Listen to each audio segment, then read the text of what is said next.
Hello and welcome to Norwood News. Today is Friday, December 18th, and I'm your host, Krista McDonald.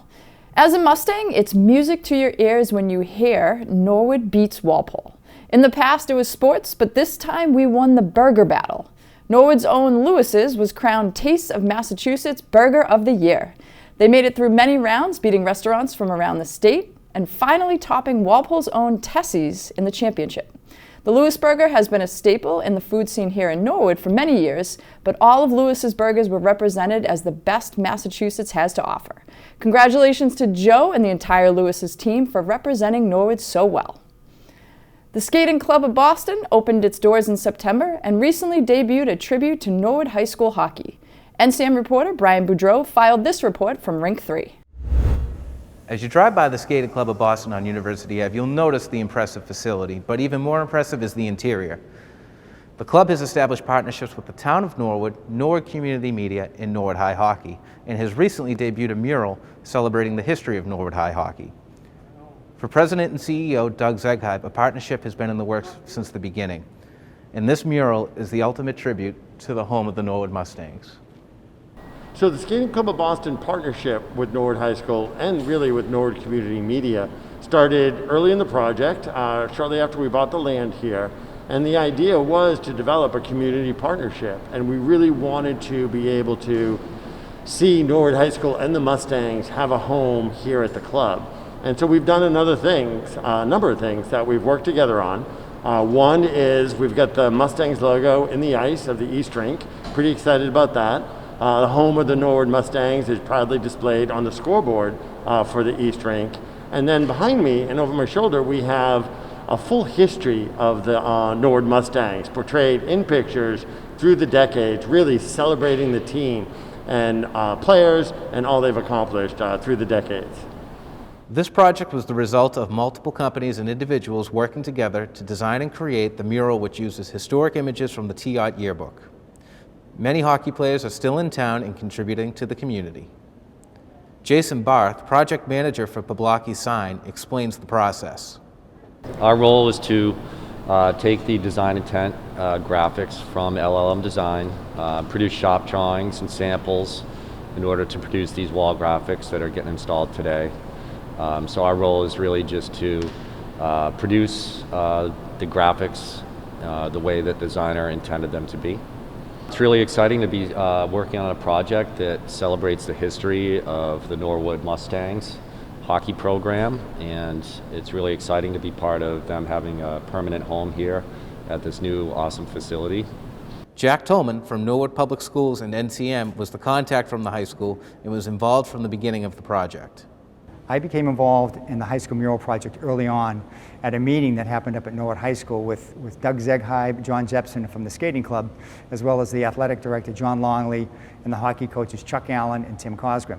And during this discussion, it was talked about how we could celebrate the history of Norwood High hockey, and Doug came up with the idea of a mural.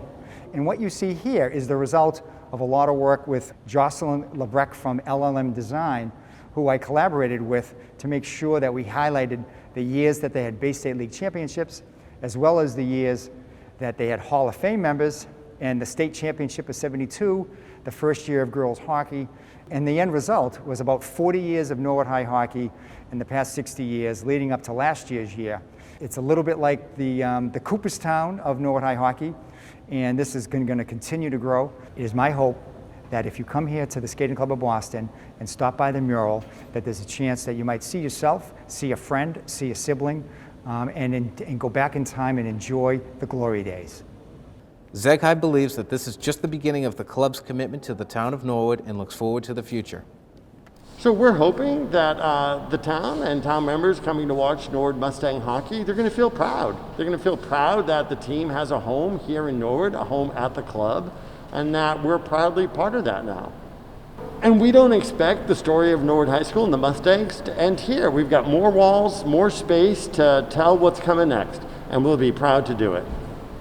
It's obvious that those who worked on this project take great pride in this permanent tribute to Norwood High School hockey. And when you get the chance to come to the Skating Club of Boston, you'll enjoy this walk down memory lane. Reporting for Norwood News, I'm Brian Boudreau. Thanks, Brian. Stay tuned after this break for more town news.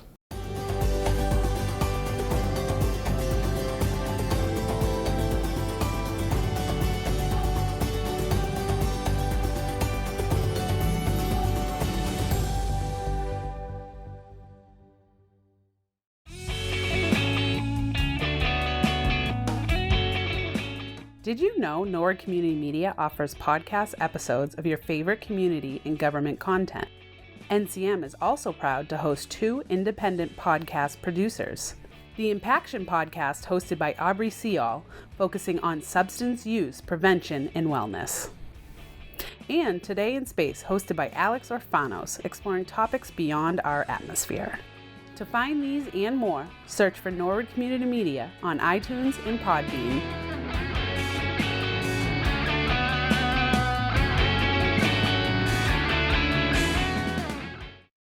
Welcome back. The Norwood Recreation Department and the Skating Club of Boston teamed up to bring some holiday joy to the kids of Norwood. On Saturday, the Skating Club hosted Mr. and Mrs. Claus at the club, where children could take pictures with Santa and grab some hot cocoa. Unfortunately, the free skate portion of the event was canceled due to the rise in COVID numbers, but each family that signed up was given a voucher to use in the future. All proceeds from the event were donated to the Norwood Circle of Hope Foundation. So today we are doing our holiday night at the Skating Club of Boston. We were able to do pictures with Santa, hot chocolate, and a tour of the East Rink, which is the home of the Mustangs. We partnered with the Skating Club of Boston as well as the Circle of Hope Foundation. So all the money that is raised from tonight will be donated to the Circle of Hope Foundation for Norwood. In what has become an annual tradition, the town of Norwood held its annual menorah lighting on the town common on Saturday to celebrate Hanukkah. Hosted by the Chai Jewish Center of Canton, Rabbi Mendai led the services. Tony Mizuko, along with many other town residents, were in attendance to celebrate the holiday of lights. And now in school news, the extended day has had some fun-filled activities. Students participated in a bird feeder project that discussed the changes in seasons, food habits, and issues of scarcity for local wildlife. Students used sanitized milk cartons with vegan and nut-free cookie butter as a paste and rolled them in cracked corn and dried cranberries for local birds, bunnies, and squirrels. The bird feeders were hung on the bare bushes behind the Savage Center. This week, students went back out to remove the feeders from the bushes, seeing just how much of the extra food was eaten. This lesson was both educational and full of heart. Extended Day also had a Secret Santa parent provide a very special, very generous gift to the program. Extended Day's remote learning program received over a dozen lunches for their team of teachers and administrators. Staff were treated to a beverage of choice, a sandwich, desserts, and savory snacks. A big shout out to the Common Cafe of Norwood for their delicious and fresh foods. If you are a parent with a child enrolled in the hybrid program and you are looking for after-school or remote learning support, please connect with Norwood Extended Day through the MPS website. There is space available in both Extended Day programs beginning in January. Hello and welcome into the sports update for this week, the final one of 2020, may I add. My name is Brian Dunn and the winter sports season is officially underway. Tryouts began this week for both boys and girls basketball, boys and girls hockey, gymnastics, and swim and dive, with games officially set to take place at the start of the new year. Another exciting season is upon us and NCM will be there with the live coverage all winter long. Stay tuned for updates on our live sports coverage in the coming weeks. And since it's the last time I will see you before the new year, let me say happy holidays to you all. Be safe, enjoy the time, though it may be different, and I'll check in with you all next year. Likely and hopefully with some sports scores to report. I'll see you soon. Kristen, back to you. In government, Tony Mizuko began Monday night's Finance Commission meeting with a presentation on the Light Department's financial structure. Mizuko covered many topics during this presentation, including depreciation, operating account, purchasing power, rate setting, and others.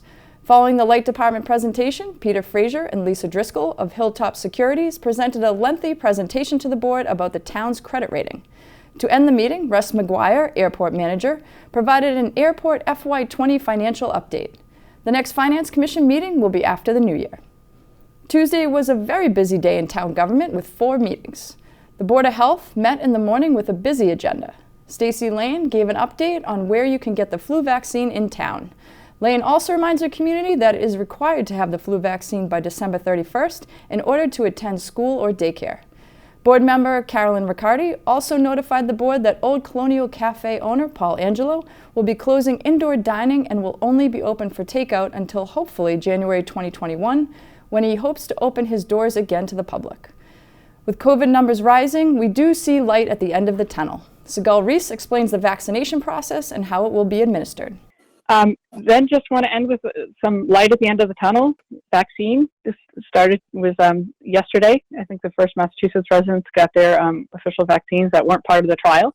Remember, there were thousands of people that did get the vaccine as part of the trial, so it has been very well tested. The state has rolled out, and if I could pull up another image, you know me and my images, I'm a very visual person. The state has rolled out their vaccine plan. It's a 3-phased plan, and within the first phase, these are actually listed in priority order. So right now we are in that first bullet point with clinical and non-clinical healthcare workers doing direct in COVID-facing care. So those acute care hospitals are really where they get the first Pfizer vaccine. And we're also seeing some long-term care facilities also getting vaccine at this time. We will move down that category, hopefully in the next couple months.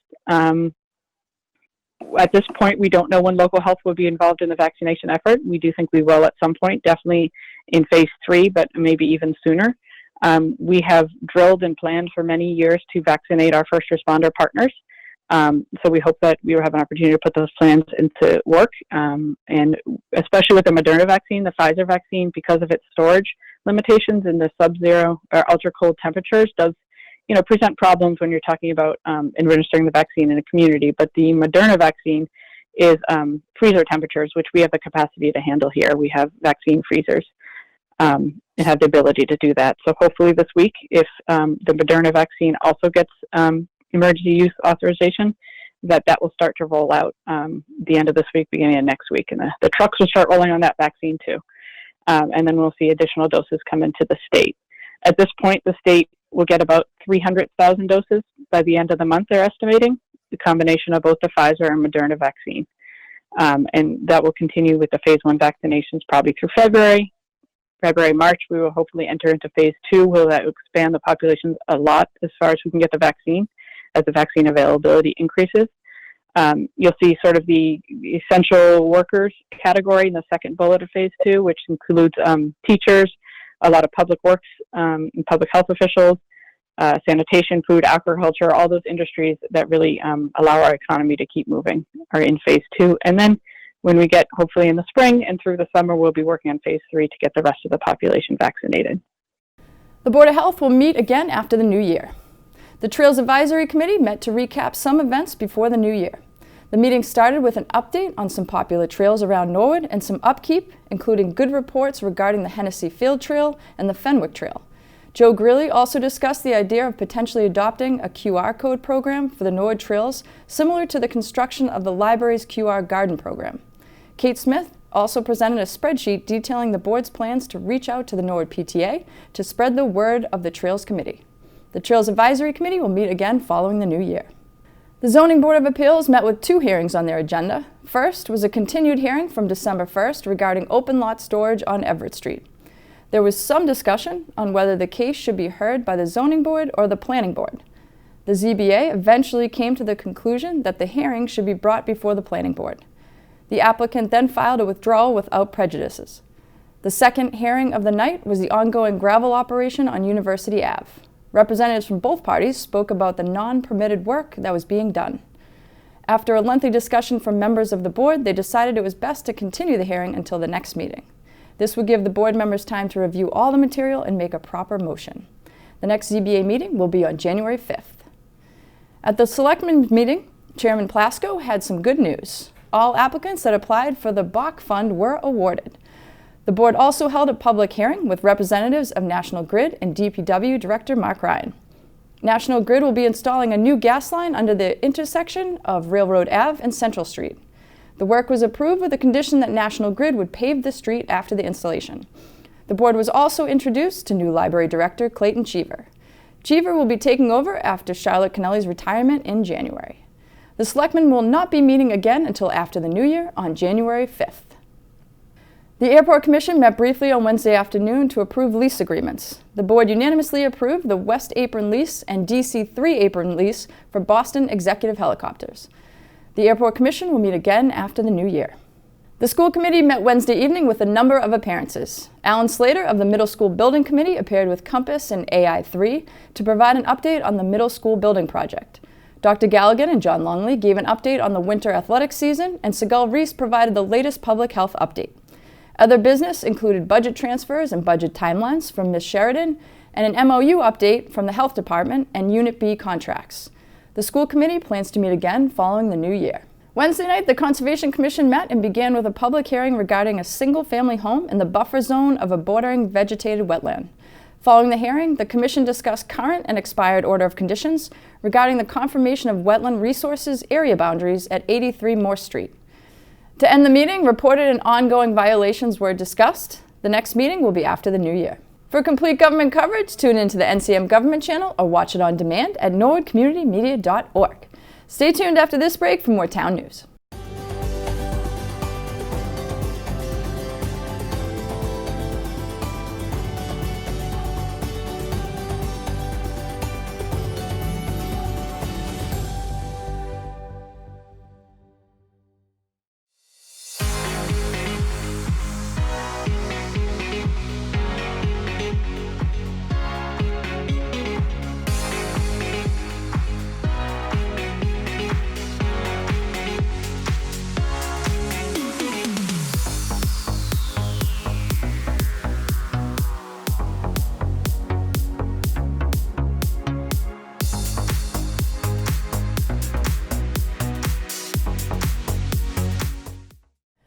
Welcome back. This weekend was a busy one for Santa and his good friends at the Norwood Rec Department. Despite his very busy schedule at this time of year, he joined the Grinch and Mrs. Claus for a parade around the town of Norwood.